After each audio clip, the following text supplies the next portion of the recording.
मैं भी उसके पीछे किचन में आ गया।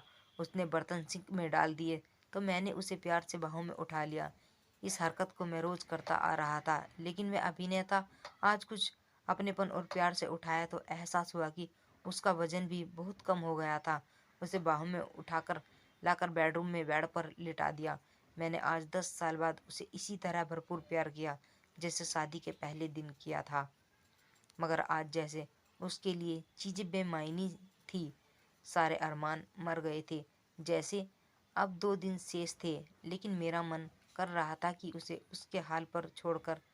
बहुत बड़ा अन्याय कर रहा था मैं। रोज की तरह शाम 3 बजे दीप्ति का फोन आया। उसने खबर दी कि सारे कागज तैयार हैं, बस एक पूनम को कोर्ट आकर हस्ताक्षर करने होंगे।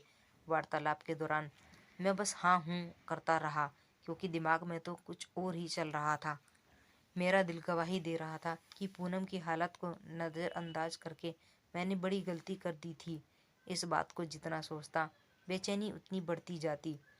हालत यह हो गई कि एक एक पल बहुत भारी गुजरने लगा। कल हमारे करार का आखिरी दिन भी था, लेकिन कल का इंतजार करना असंभव लगा।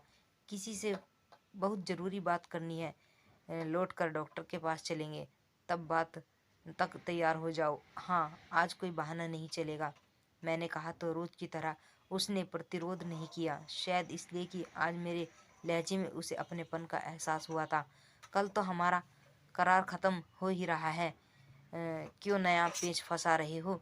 कोई जवाब दिए बगैर मैं गाड़ी में सवार हुआ और दीप्ति के पास पहुंच गया। मैं पूनम को नहीं छोड़ सकता, उसे मेरी ज़रूरत है। मैंने दो टूक शब्दों में कहकर वे जैसे तिलमिला उठी। पिछले 6 महीने से मुझे शादी के हसीन सपने दिखाकर और बिना शादी के साथ रहकर अब क्या कह रहे हो? तलाक नहीं ले सकता? अपनी पत्नी से इतना ही प्यार था तो 2 साल से उसकी खैर खबर क्यों न ली?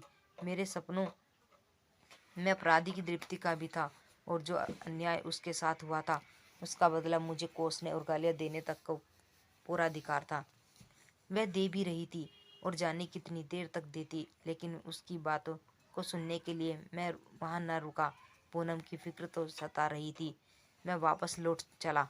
गाड़ी ड्राइव करते हुए मेरी जिंदगी के बीते 10 साल चलचित्र की तरह दिमाग में घूम रहे थे। पूनम मिलने पर वह सुखद संदोख।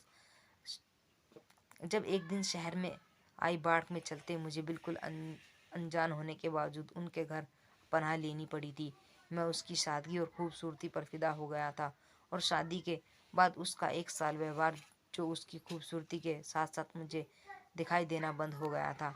काश की ज़िंदगी की कोई रिवाइंड बटन होता और मुझे उन कुछ सालों को दोबारा जीने का मौका मिलता जब मैंने पूनम की तरफ से मुंह फेर लिया था। सब एहसास और करेवर्त बोझ लौट आए थे, लेकिन अब देर हो चुकी थी। लग रहा था कि पूनम को अकेले नहीं छोड़ना चाहिए था। आज तो सफ़र भी जैसे बहुत लंबा हो गया था। आखिरकार घर पहुंचा तो गाड़ी खड़ी करके जल्दी से बाहर निकलकर लगभग दौड़ते हुए घर में घुसा। वह किचन में नहीं थी, हालांकि खाना बन चुकी थी। जो किचन में रैक पर रखा था, बाथरूम से भी नहीं थी। घर सुनसान था, जैसे वे यहाँ हो ही नहीं। आगे बढ़कर मैंने बेडरूम में कदम रखा।